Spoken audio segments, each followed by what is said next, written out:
This is Pastor James David Manning of the Atla Church in Harlem, New York. Atla stands for All the Land Anointed Holy, and he has some pretty interesting things to say. I want you all to listen for yourselves, and then I will add my commentary. I understand we need to move beyond color. I'm not about that, but y'all raised it. If you start it, I'll end it for you. Don't start nothing, it won't be nothing. But we got a problem. Black people got a problem.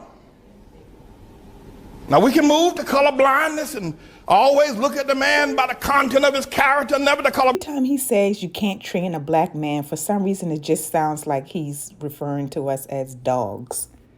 So this is a loaded comment that he makes because black people don't understand the world. We do, and then again, we don't, because it's not our structure. We're not in control of it. We are not a part of the powers that be. It's not our system. So when he says that the black man does not understand the world, yes, he's definitely on to something with that. I'm telling you, there's not 2 cents worth of difference between a mass murderer, there's not 2 cents of difference between a petty thief that's locked away in prison than a black doctor when it comes to understanding the world. Listen, you listen to me. We got to deal with this. And we need to begin to acknowledge it, talk about it, ask God to help us, because only God can help black people where they are. Black people had. Yes, I agree. There is the fact that we do need a higher power to help us. And there's also the fact that that higher power may be already in us, and the higher power may be waiting for us to do what we're waiting on it to do. So indeed, we need to get in touch with that higher power that is already in us. I do believe that we know already what it is we need to do to conquer the world. We're already the majority. It's just a matter of changing our mindset. Africa, that big old continent over there, they never built one boat that was seaworthy. Not one. There's not one monument in Africa, in all of Africa. I know you're talking about Egypt. Egypt is not Africa. This is where some of his statements start to get a little bit ignorant, because I'm not sure what map he's looking at, but Egypt is most definitely in Africa, unless he's just saying that just the country of Egypt does not encompass the whole of Africa. It doesn't embody the whole, spirit or understanding of the whole of Africa. But if he is just saying that Egypt is not in Africa, then that's a very ignorant statement. There are no great cities that were built even before the first colonization of white people coming to the shores of Africa or the slave ships. Black men built nothing. No sewer system. This statement makes absolutely no sense, and it shows what he doesn't know, because the Moors, of which were African, actually introduced sewer systems and sanitation to the Europeans and the European nations. No houses above one level, and none of them made out of stone. All of them made out of grass and wood. Black men. It was extremely hard to listen to him say this, because this statement was so ignorant. I'm trying to give him the benefit of the doubt, but this man says that all of the structures were just one level, made out of clay and grass. Is he serious? I mean, this man has obviously not heard of Mogadishu.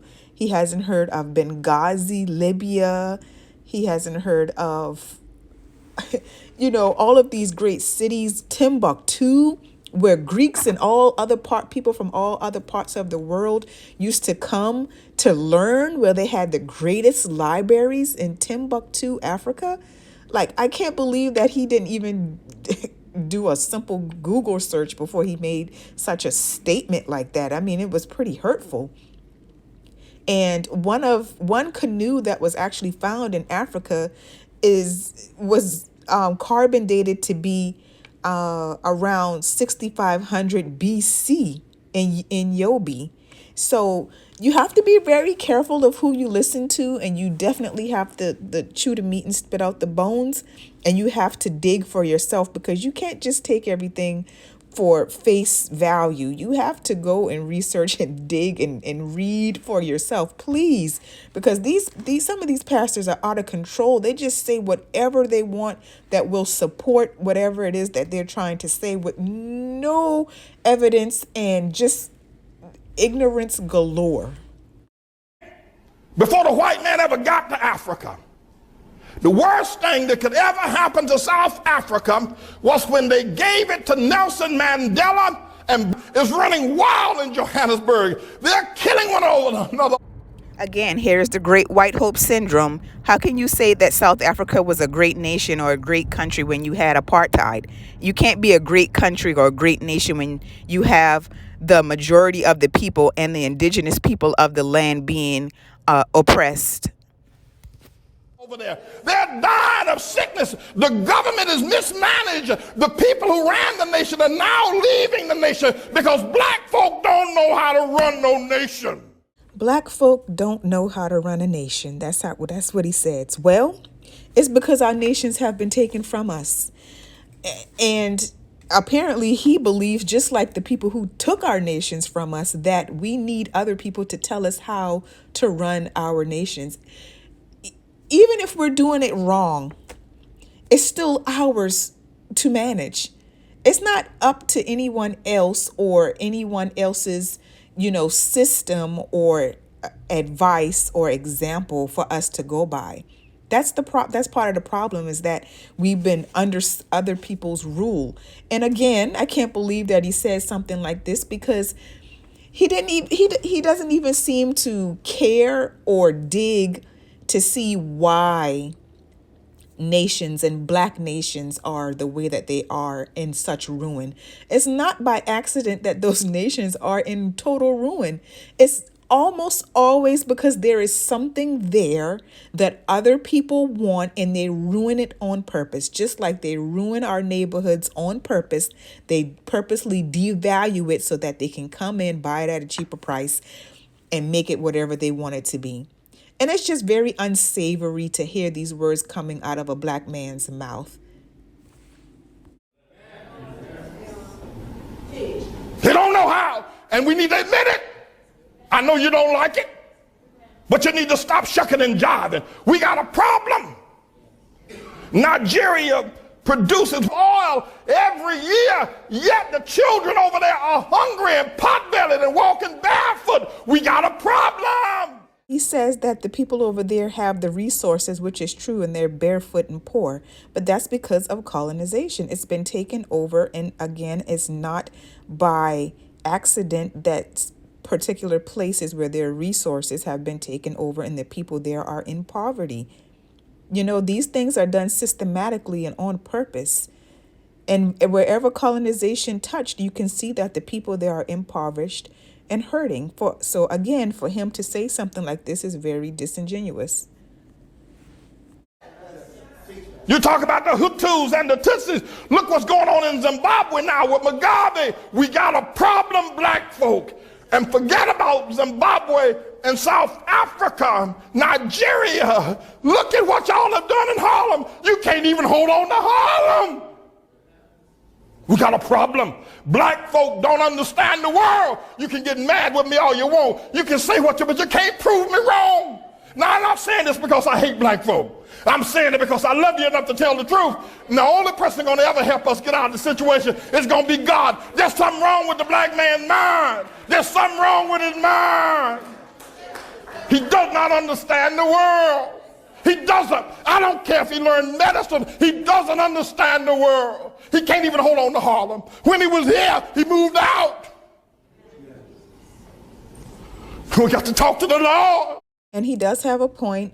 We do move out of our own neighborhoods, our own hoods, because we want something better, and we think that it's better on the other side instead of actually trying to improve our own neighborhoods. However, I must also say that we were sold a bill of goods when it came to integration. we thought that that was the better option at that time. But we are waking up and seeing that maybe that wasn't the best option. People, we got to talk to God. And black women, Shirley Chisholm, Harriet Tubman, Coretta King, one of her boys. Yeah, okay, then we got a black president. But you black women, what's wrong with y'all? Y'all gonna let that white woman, what's wrong with you black women voting for Barack? Don't you understand? It should have been a black room if you're gonna have a black president. What's wrong with you? Y'all ain't got no sense, you black women. Your men treat you like the dogs, like your dogs. They walk all over you. They make you pay the bills at home, and then the preachers pimp you in the churches and make you pay the bills. Y'all crazy black women buying these black men private jets, the tune of $50 million for a nigga to ride around in a private jet. And you talk about, look at our pastor. What's wrong with y'all women? What's wrong with you? What's wrong with you? And what's wrong with a black man that would take that kind of money out of a poor neighborhood and buy himself a private jet? What's wrong with y'all niggas? What's wrong with you? Now, there's a lot to be said about this. Now, it is pretty much a fact that women outnumber men, especially when it comes to the Christian church. And I would definitely say in the black Christian church that women outnumber men, and black women often uplift the pastor much higher even if she is in a relationship of some sort. And that is one of the reasons why men have reported not wanting to attend churches, because they hold the pastor in a higher esteem than their actual partner. So this pastor does have a point here. I don't disagree with everything.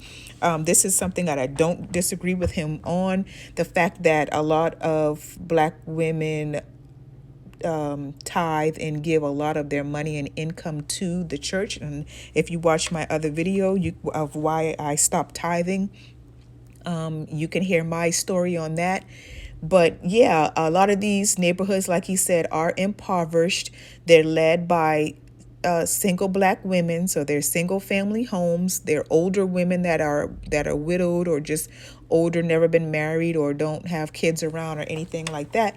But that's something that we do need to take heed of. These pastors and these wolves in sheep's clothing that are pretty much bleeding a lot of these communities dry, and it doesn't really seem to be a concern. But that's something that we definitely need to wake up to and understand if that's something that we even need to be doing, and is it beneficial? I mean, could you actually get out of the church what you actually put in?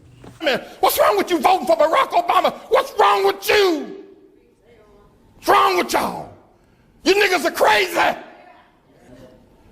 Black people, let me tell y'all something. If you don't ever hear me say preach again, they can kill me tomorrow. But let me tell you something. We're not going to ever get anywhere until we look into the mind of a black man. He doesn't think correctly. I don't care what he is. He can be a doctor. He can be an astrophysicist. The nigga ain't got no sense. You talk to him. You talk to a black man. He doesn't understand the world. He's never built anything. The most the black people have ever done, they did it here in America under white people's help. When they were in Africa, they didn't do nothing. So again, it's ignorant statements like that you have to be aware of. Some of the things I agreed with him as far as us and being mindful of where we spend our money and who we spend it with. However, statements like this, like the black man never built anything, and basically he's saying that we didn't do anything of substance until we came to America. So he's subscribing to the white savior. And it's just it's very sad to hear something like this, like I said, come from a brother, from the mouth of another brother. It's really sad. It's disheartening. And I hope that the people in his congregation, they actually are thinking for themselves, even if they do congregate here, and they just take out what's actually something of substance and leave the rest, because a lot of this is just total nonsense, and it's very angering, to be honest. And he says that we have a God problem. That most definitely is true because of the God that we've been served and the God that we have been serving. It's not our God, and it's definitely been served to us on a extremely dirty platter. A dirty, mucky, nasty platter full of lies. Okay, so we do most definitely need to free our minds, and we need to stop thinking how we were taught to think. So the reason I wanted to review this video is to tell you all to be very aware, because ignorance is just abound out here. So ignorance is innocent, but staying ignorant is definitely foolish and a choice. And there's just too much information out here for any of us to be ignorant on purpose anymore. So beware, be cautious, continue to dig, continue to search. And I want to thank you all for watching. Be blessed.